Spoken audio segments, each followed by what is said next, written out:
ভালো ত্রাস সরানোর ক্ষমতা আমাদের তরুণ যুব সমাজ যারা একটা স্বপ্ন দেখেছিল আধিপত্যবাদ মুক্ত ফ্যাসিস্ট মুক্ত একটি সুন্দর রাষ্ট্র গড়ে উঠবে, তাদের ১৬৫১ জন ছাত্র এবং জনতার রক্তের বিনিময়ে ৩০,০০০ ছাত্র যুবক শিশু কিশোর তরুণ বৃদ্ধের আহত এবং প্রভুত্ব পালন করার মধ্য দিয়ে বাংলাদেশ আজকে এই পর্যায়ে এসেছে। সুতরাং কোন ক্রেডিট যদি দিতে হয় তাহলে ক্রেডিট হলো তাদের। আমরা তাদেরকে সম্মান করি, শ্রদ্ধা করি এবং তাদেরকে সেলুট জানাই। প্রিয় ভাইরা, আওয়ামী লীগের দুঃশাসন আমলে সবচেয়ে বেশি ক্ষতি করেছে এদেশের বিচার ব্যবস্থাকে এবং নির্বাচন সিস্টেমকে ধ্বংস করে দিয়েছে। কেউ ভোট দিতে পারত না, ভোট কেন্দ্রে যাওয়ার আগেই ভোট দেওয়া শেষ।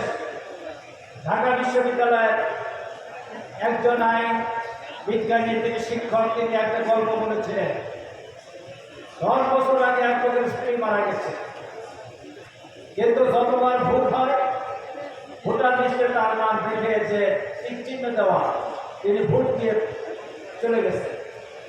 2024 সালের ভোটের সময় তিনি লাঠি হাতে নিয়ে কেন্দ্রের সামনে দাঁড়িয়ে আছেন। লোকেরা জিজ্ঞেস করছে, আপনি দাঁড়িয়ে আছেন কেন? ভোট দেওয়ার জন্য তো আমরা যথেষ্ট বলছি, আমি তো ভোট দিতে আসি না, আমি আসছি আমার জীবন সঙ্গিনীর সাথে সাক্ষাৎ করতে, কারণ সে প্রত্যেক বছর ভোট দেওয়ার জন্য কেন্দ্রে আসে। আজকে আমি আসছি তার সাথে সাক্ষাৎ করার জন্য। এই ছিল বাংলাদেশের ভোটের চিত্র।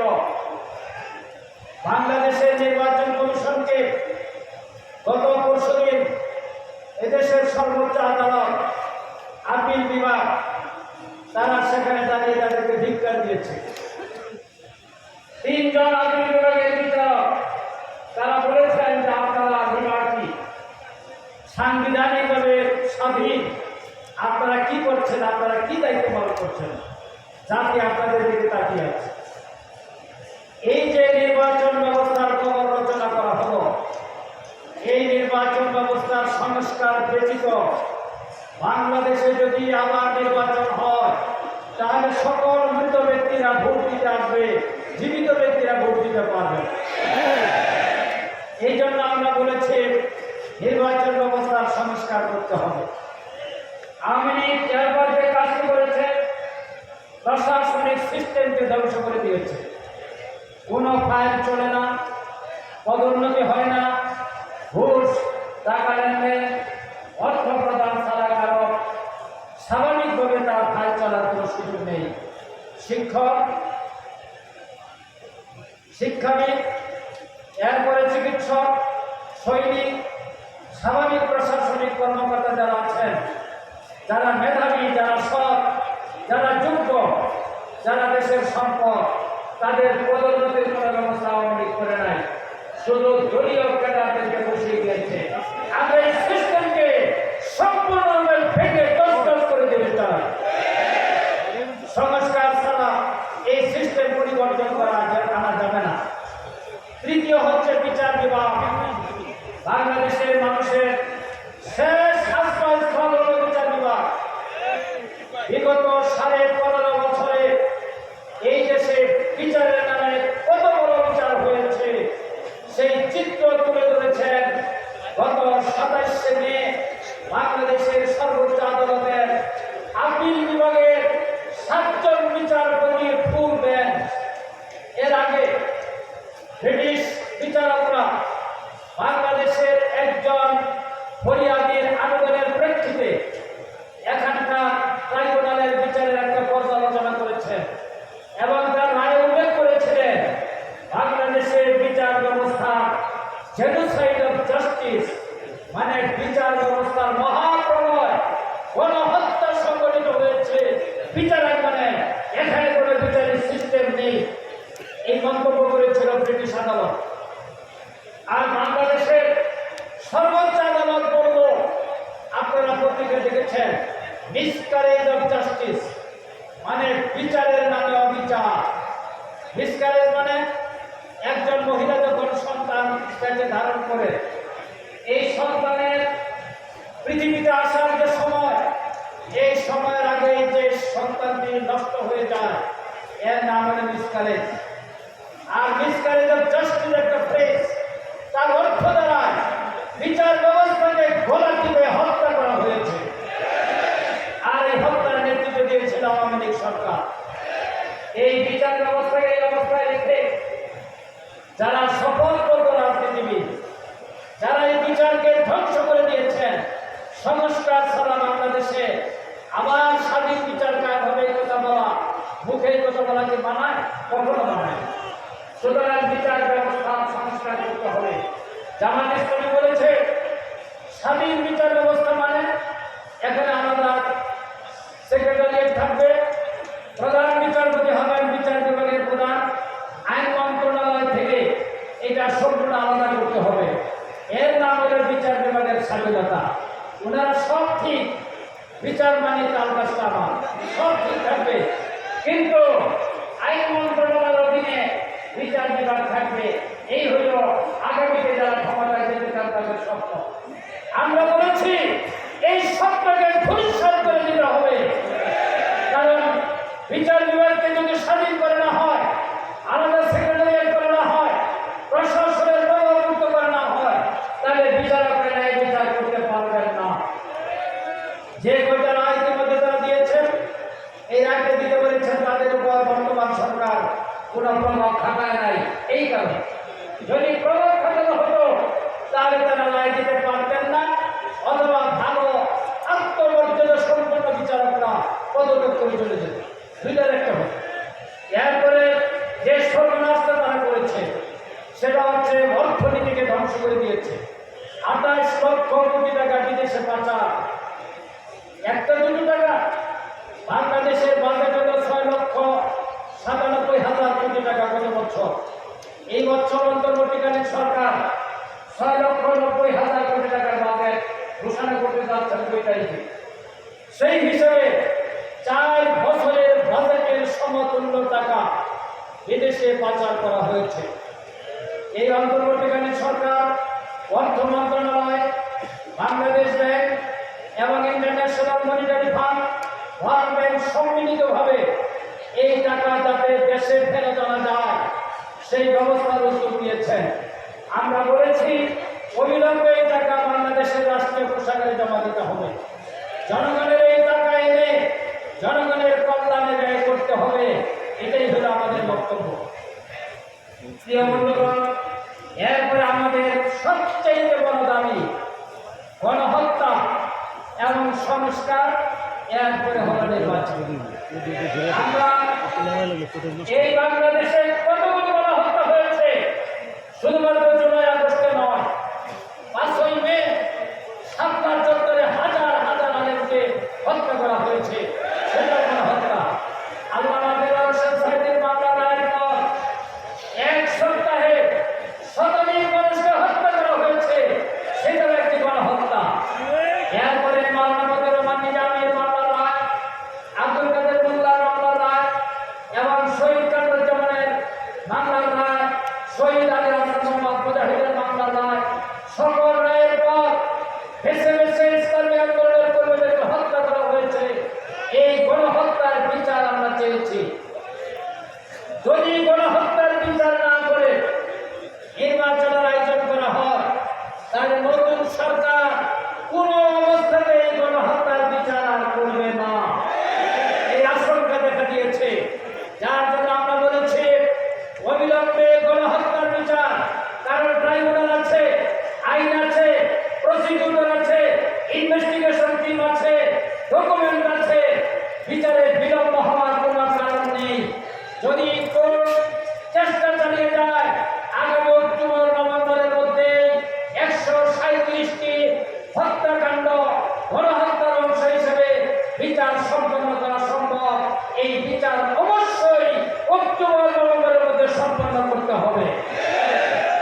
যারা ডিসেম্বরে নির্বাচনের দাবি করছেন, ওনারা দাবি করতেই পারেন, কিন্তু একটা ইনহেরেন্ট ইন্টেনশন আছে, একটি অন্তর্নিহিত উদ্দেশ্য আছে।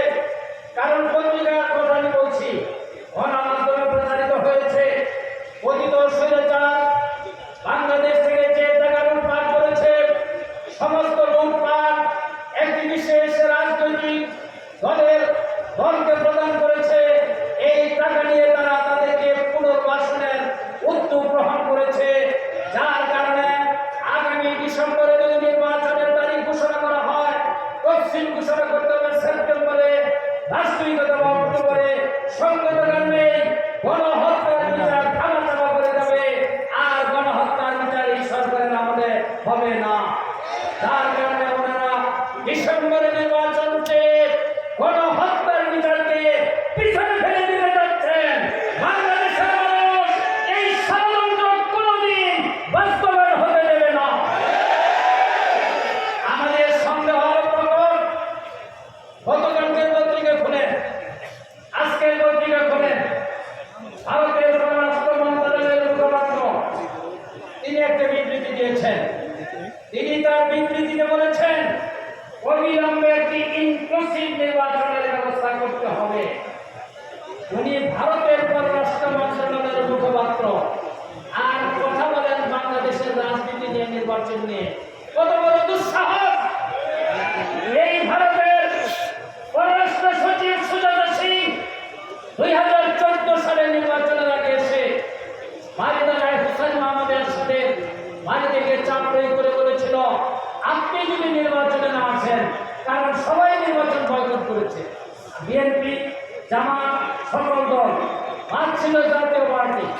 সুজাতা সিংহ বলেছে, যদি আপনি নির্বাচনে অংশগ্রহণ না করেন তাহলে এই নির্বাচন গ্রহণযোগ্য হবে না, আপনি নির্বাচনে অংশগ্রহণ করেন। বাধ্য করেছে এই আশার সরকার অসুস্থ বানিয়ে হাসপাতালে নিয়ে তারপরে নির্বাচনের আয়োজন করে। সেই নির্বাচনে 154 আসনে কোনো ভোট হয় নাই, বিনা ভোটে প্রার্থী নির্বাচিত করার ব্যবস্থা করেছিল এই ভারত। আজকে যখন আবার ভারত কথা বলে বাংলাদেশের মানুষের মধ্যে সন্দেহ থাকে, একই ভাষায় কোনো পার্থক্য নাই। আমাদের যারা ডিসেম্বরের মধ্যে নির্বাচন চাচ্ছেন তারা দ্রুত নির্বাচনের দাবি করছেন, শব্দ দ্রুত একটা আছে। আবার ভারতের পররাষ্ট্র মুখপাত্র সেও দ্রুত নির্বাচনের দাবি করছেন। হিন্দু এই দুই দলের মিলে যাচ্ছে। আমাদের সন্দেহ তা হতে আগামী নির্বাচনে ভারতের এজেন্ডা বাস্তবায়ন হতে যাচ্ছে। যদি তাই হয়, বাংলাদেশের মানুষ কোনোদিনও ভারতের এজেন্ডা বাংলাদেশে বাস্তবায়ন হতে দেবে না, দেবে না ইনশাআল্লাহ। প্রিয় বন্ধুগণ, আমরা আমাদের ভাষা অত্যন্ত পরিষ্কার। আমিরে জামাত ডাক্তার শফিকুর রহমান বলেছেন যে ঘোষিত সময় প্রধান উপদেষ্টা 2026-এর জুন, 2025-এর ডিসেম্বর এর মাঝখানে যে কোনো সময় নির্বাচন কথা বলেছেন। আমিরে জামাত ডাক্তার শফিকুর রহমান বলেছেন এই সময়ের মধ্যে একটি স্বস্তিদায়ক পরিবেশে নির্বাচন হতে পারে। বেশি চাপাচাপি করলে ভাইদের ডিস্টার্ব সাংবাদিকদের প্রশ্নের জবাবে যে বর্ষাকালে নির্বাচন একটু কঠিন, গতকাল যে বৃষ্টি তার আগে যে বৃষ্টি, এটা থেকে বোঝা যাচ্ছে এপ্রিল মে মাসে বৃষ্টি শুরু হয়ে যায়, আর এপ্রিল মাসে রোজার পর হবে। সুতরাং আমিরে জামাত বলেছেন সেই ক্ষেত্রে রোজার আগে যদি ইলেকশন হয় তাহলে শীতের ভাব থাকা অবস্থায় নির্বাচন হতে পারে। আমিরে জামাত এই দেশে নির্বাচনের একটি রোডম্যাপ তৃণার পক্ষ থেকে বলেছেন, সংস্কার এবং নির্বাচনের রোডম্যাপ দুটোই তত্ত্বাবধায়ক সরকারকে ঘোষণা করতে হবে, তাহলে সরকার কেটে যাবে ইনশাআল্লাহ। আমরা আজকের এই সমাবেশ থেকে বলতে চাই, অবিলম্বে 3টি কাজ করতে হবে। একটি হচ্ছে অক্টোবর অথবা সেপ্টেম্বরের মধ্যে ট্রাইব্যুনালের জন্য কোনো মামলা আছে সমস্ত মামলা নিষ্পত্তি করার ব্যবস্থা করতে হবে। 2 নম্বর, যে নির্বাচন এবং সংস্কারের রোডম্যাপ ঘোষণা করতে হবে, যাতে করে বাংলাদেশের মানুষ ভারতের আধিপত্যবাদ, রিফাইন্ড হয়ে আওয়ামী লীগের পুনর্বিন্যাস আর যারা ষড়যন্ত্র করছেন তাদের ষড়যন্ত্র ধ্বংস করে দিয়ে বাংলাদেশে একটি নির্বাচন করতে পারে। এই জন্য নির্বাচন এবং সংস্কারের রোডম্যাপ ঘোষণা করতে হবে। প্রিয় ভাই, আমার সংস্কার নিয়ে আমাদের মাথা ব্যথা কেন? কারণ আমরা বলেছি 2 বারের বেশি কেউ প্রধানমন্ত্রী হইতে পারবেন না। ওনারা যিনি ক্ষমতায় যান, যে দলই যান ওনারা মৃত্যু পর্যন্ত প্রধানমন্ত্রী থাকতে চান। আমরা সংবিধান সংশোধন করে 2 বারের বেশি কেউ প্রধানমন্ত্রী থাকতে পারবে না এটা বলেছি। 2 নম্বর আমরা প্রস্তাব দিয়েছি একই ব্যক্তি দলের প্রধান আবার প্রধানমন্ত্রী হইতে পারবে না। বঙ্গবন্ধু এখানে যিনি দলের প্রধান তিনি প্রধানমন্ত্রী, তিনি দলকে নির্দেশ দেন আবার সংসদে গিয়ে সরকারকে নির্দেশ দেন। সুতরাং কমান্ডিং পজিশনে একটি পজিশনে থাকতে হবে। যিনি প্রধানমন্ত্রী হবেন তিনি দলের পদ ত্যাগ করতে হবে, দলের প্রধান তিনি থাকতে পারবেন না। আর যদি তিনি দলের প্রধান থাকেন তাহলে তিনি প্রধানমন্ত্রী থাকতে পারবেন না। এইটা যদি বাংলাদেশে বাস্তবায়ন হয় বাংলাদেশের সন্ত্রাসে প্রবল রচনা হবে ইনশাআল্লাহ। এরপর আমরা বলেছি সংবিধান 70 নম্বর বলছে আপনারা সাংবিধানিক ভাষা বুঝবেন না। এটার অর্থ হলো যে দল থেকে আপনি নির্বাচিত হয়েছেন সেই দলের বাইরে আপনি কোনো ভোট দিতে পারবেন না। এই জন্য সংবিধানের 70 হচ্ছে। আমরা এটাকে পরিবর্তনের কথা বলেছি, কারণ একজন জনপ্রতিনিধি তিনি শুধুমাত্র দলের নন, তিনি এলাকার জনপ্রতিনিধি।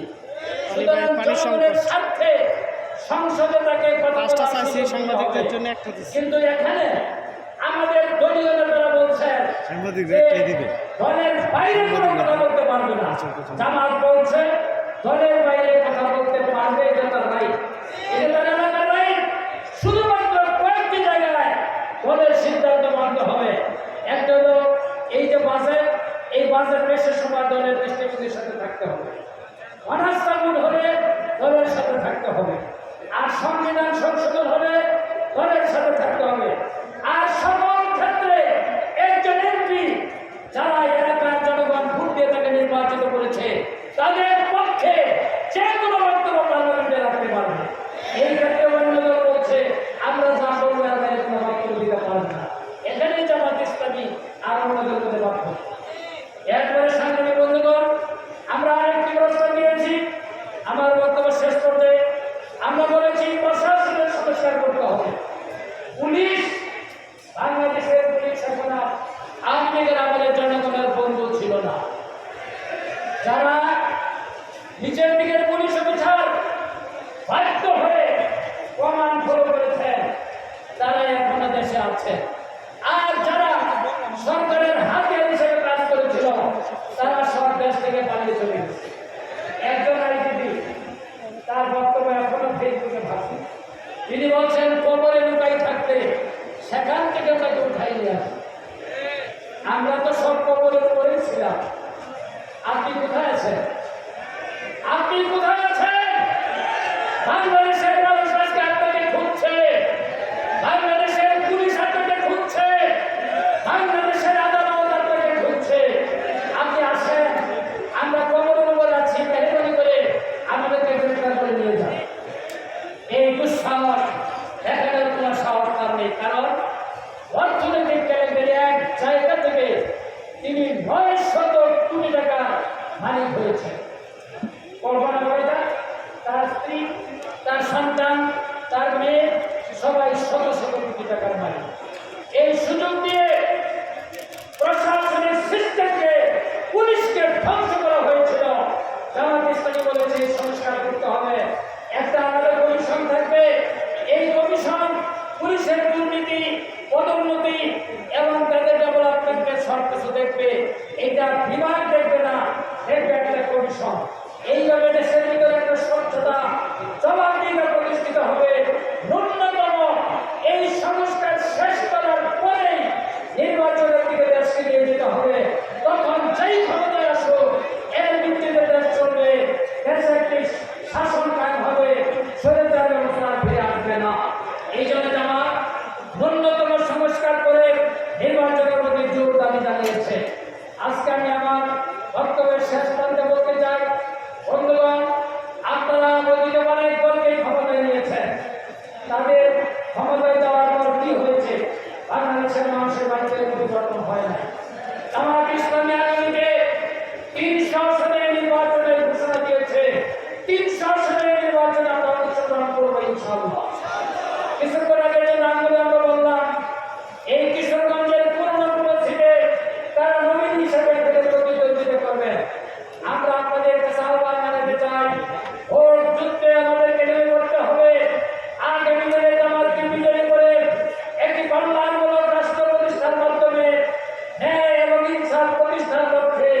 আমাদেরকে